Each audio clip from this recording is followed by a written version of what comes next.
So there's an old Canadian expression that goes back to the 1930s: $1 million talent, 5 cent brain. The passing of this guy today will not be mourned by the people out there who don't like him. There's quite a few. Even though I respected his talent, he couldn't keep his mouth shut in key situations and came across as an old fashioned racist at the time where it wasn't accepted anymore. So, news across the doorstep today, two-time major winner Frank Fuzzy Zoeller has passed away at the age of 74. He's an American pro golfer. He won 10 PGA Tour events, including two majors. He's one of three golfers that have won the Masters in his first appearance in the event. He also won the '84 U.S. Open. Born and raised in New Albany, Indiana, Zoeller was a successful golfer while at New Albany High School, finishing as a runner-up in the 1970 state high school tournament with a low-score state record of 67. After completing his high school career, he attended Edison Junior College in Florida, transferring to the University of Houston, and became a pro golfer in 1973. Now, he won both of his two majors and playoffs: the '79 Masters at Augusta National and the three-way sudden death playoff with Ed Steed and Tom Watson, and the '84 U.S. Open at Wingfoot Golf Club after an 18-hole playoff with Greg Norman, who basically choked again in that event. In '79, he became the first golfer since 35 to win the Masters in his first appearance and became an overnight sensation. The only other two golfers who have won the Masters on the debut at Augusta were the winners of the first two Masters tournaments, Horton Smith and Gene Sarazan, in 34 and 35 respectively. It was the first sudden death playoff of the Masters.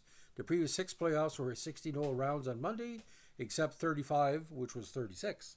For much of his career, he was famous for wearing a white towel and mock surrender from the first of the 72-hole of the '84 U.S. Open after Greg Norman holed a long putt to the 72nd green to tie Zoeller for the tournament lead.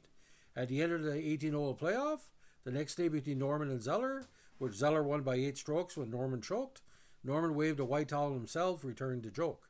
He was voted the '85 winner of the Bob Jones Award, the highest honor given by USGA in recognition of distinguished sportsmanship in golf. Now, he shared the 54-hole lead in the '94 Open after a third round of 64, but finished the tournament in 3. He also competed at the '79, '83, and '85 Ryder Cups. Now, in '97, during the '97 Masters Tournament, he was asked about Tiger Woods and responded, "Tell him not to serve fried chicken next year or collard greens or whatever they serve." The remarks were condemned as racist, and the incident haunted Zoeller for the rest of his life, and his endorsements went away. In 2002, Zoeller joined the Champions Tour and won the senior PGA title, a senior major that year. He also won the 2004 MasterCard Championship. In 2009, he began selling vodka under the brand name Fuzzy's Vodka. Starting in 2012, the brand sponsored Ed Carpenter's racing entries in the IndyCar Series. Now, ironically, on February 13, 2007, he sued Joseph Silney and Associates, a foreign credential evaluation firm based in Miami. The lawsuit alleged that defamatory statements appeared in a Wikipedia article about Zoeller in December 2006, originating from a computer at that firm. According to the suit, the edit suggested Zoeller had committed acts including alcohol, drug, and domestic abuse. Defendant Silney said a computer consultant would investigate. However, Zoeller dropped the lawsuit in December 2007 after being unsuccessful in finding the poster. Yes, Wikipedia has been around for 2 decades. He was unable to sue Wikipedia for the statements due to protections according to providers of interactive computer services under Section 230 of the Communications Decency Act. Now, he married to his beautiful wife, Diane, who passed away in 2021. He had 3 children. Now, amateur wins at Florida State Junior College in '72, Old Capitol Invitational of Indiana, and Indiana State Amateur in '73. Pro wins 2 majors and 8 PGAs. Now, he won the Andy Williams in '79, the Masters in '79, the Colonial National in '81, the Sea Pines Heritage in '83, Panasonic Las Vegas Pro Celebrity Classic in '83, U.S. Open in '84, the Hertz Bay Hill Classic in '85, the Pebble Beach AT&T National Pro-Am in '86, the Sand Pines Heritage in '86, and the Anheuser-Busch Golf Classic. PGA Tour playoffs: Masters in '79, U.S. Open in '84, lost to Colonial '83, and the Tour Championship in '94. Other wins: '85 Skins Game, '86 Skins Game, '87 Merrill Lynch Shootout Championship and Tylenol Par 3 Shootout in 2003. Senior Majors, Senior PGA in 2002 and 2004 MasterCard Championship. Other senior wins, Senior Slam in 2002, Wendy's Champion Skins Game with Peter Jacobson in 2008, and Wednesday's Champion Skins Game with Ben Crenshaw in 2009. Majors, of course, he shot a 280 in 79, -8. Runners-up were Ed Steen and Tim Watson. U.S. Open, the playoff bet one bet Greg Norman.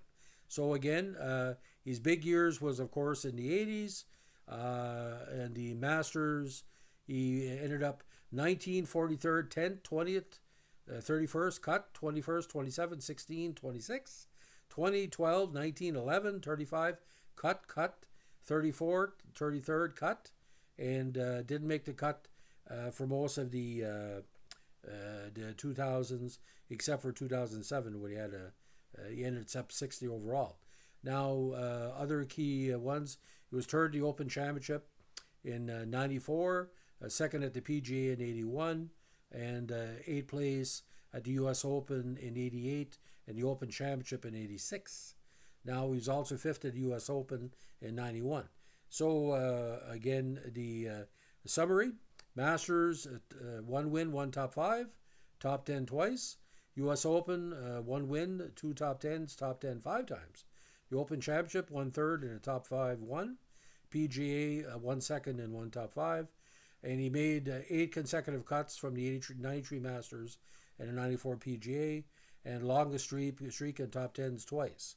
Results in the Player Championship, he was second in 91, second in 94, and fourth in 96. Champions Tour Major Championships, Senior PGA, runners-up were Hale Irwin and Bobby Watkins. Ryder Cup winners in 79, 83. It also appeared in 85. Wendy's Tree Tour Challenge in 2001. And he's also the 74, one of the PGA Tour qualifying school graduates. So, ladies and gentlemen, not for me to judge, but if he would have kept his mouth shut and not be so bizarre with his comments. Tiger Woods was on the top of the world, and it's almost like he was jealous, but Fuzzy had skill, and like I said, you wouldn't think the good old boys like that would be such a reaction, but it seemed like the mid-90s, there was some question, not too many black athletes have been good in golf, and Tiger here, the #1 player in the world, and this guy's supposed to be a welcome in force. John Daly never said anything like that. John Daly was just as big as Fuzzy Zoeller for name recognition. But Fuzzy was a household name, but he was like I said, sometimes you get to keep your mouth shut. That's just the way it goes.